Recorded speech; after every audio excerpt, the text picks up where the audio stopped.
तो इस एपिसोड की शुरुआत वहीं से ही होती है जहां से पिछला एपिसोड खत्म हुआ था। एल्डर ये उस लड़के को लेकर हमारे मेन कैरेक्टर के सामने आता, फिर वो लड़का भागने की कोशिश करता है। फिर उसके बाद ये कहता है मास्टर लिन यूनी तो यहाँ से भाग रहा है। फिर हमारा मेन कैरेक्टर मन में सोचता है अबे यार, मैंने जितनी भी मांगास पढ़ी हैं उसमें तो विलन कभी भागता ही नहीं, बल्कि वो फाइट बैक करता है और नहीं तो अपने घुटनों पर आकर अपनी जान की भीख मांगता है। तो फिर यह आदमी उन नियमों की परवाह क्यों नहीं कर रहा? क्योंकि एक सच्चा विलन कभी भी पीठ दिखाकर नहीं भागता। इसका मतलब ये कोई डरपोक है, इसे जिंदा रहने का कोई हक नहीं। ये विलन के नाम पे एक धब्बा है और इस धब्बे को साफ करना मेरा परम कर्तव्य है। फिर वो फ्यू से कहता है चिंता मत करो, और फिर एल्डर ये को इशारा करता है और कहता है इसे जिंदा मत छोड़ना। फिर एल्डर ये अपनी एक कमाल की टेक्निक इस्तेमाल करता है जिससे सभी लोग आसमान में उड़ने लगते हैं।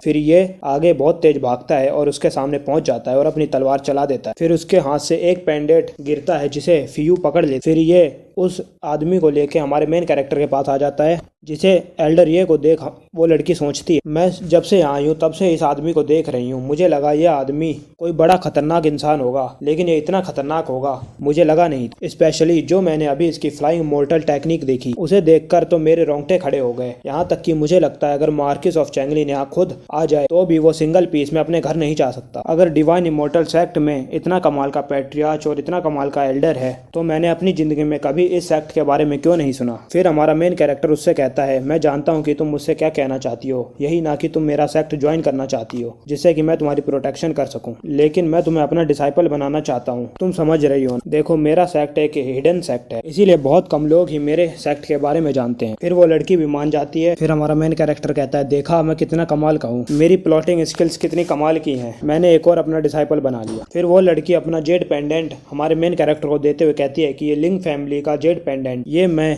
डिवाइन इमोर्टल सेक्ट के पैट्रियार्च को ऑनर के तौर पर देती हूँ कि वो एंट्रेंस फीस के तौर पर इसे मेरे से स्वीकार करेंगे। हमारा मेन कैरेक्टर खुश होते हुए कहता है कि अब तो सिस्टम ने भी इसे एंट्रेंस फीस के तौर पर स्वीकार कर लिया, तो मैं कौन होता हूँ इसे ना करने वाला। फिर वो जेड पेंडेंट को ले लेता। फिर वो अपने बचपन की याद करने लगती है जब उसके पापा ने ये जेड पेंडेंट उसको दिया था। फिर हमारे मेन कैरेक्टर को दिखाते हैं जो कि जेड पेंडेंट को हाथ में पकड़े खुश होते हुए नाचता है। फिर सिस्टम का नोटिफिकेशन आता है जो कि कहता है कांग्रेचुलेशन होस्ट, आपने एक और डिसाइपल बना लिया। फिर हमारे मेन कैरेक्टर को रिवॉर्ड मिलता है एक समन करने का और एक लकी ड्रॉ। फिर हमारा मेन कैरेक्टर उस लड़की से कहता है अब तुम हमारे डिवाइन इमोर्टल सेक्ट के डिसाइपल बन गई हो, अब तुम्हारा बदला मतलब पूरे सेक्ट का बदला। फिर वो उस लड़के की तरफ अपनी उंगली करते हुए कहता है तो जाओ अपना बदला ले लो। फिर वो लड़की एक लकड़ी उठा के उस लड़के की तरफ आगे बढ़ने लगती है और कहती है तुमने मेरे परिवार को मार डाला तो अब तुम मरने वाले हो, तैयार हो। फिर वो उस यूनी को मार डालती है। उसके बाद मोटा कहता है मास्टर जूनियर सिस्टर को क्या हुआ? फिर हमारा मेन कैरेक्टर कहता है कुछ नहीं, अभी से ऐसा ही छोड़ दो, वो अभी बहुत गुस्से में है, जब उसका गुस्सा शांत होगा तब वो खुद ब खुद ठीक हो जाएगी। फिर हमारे मेन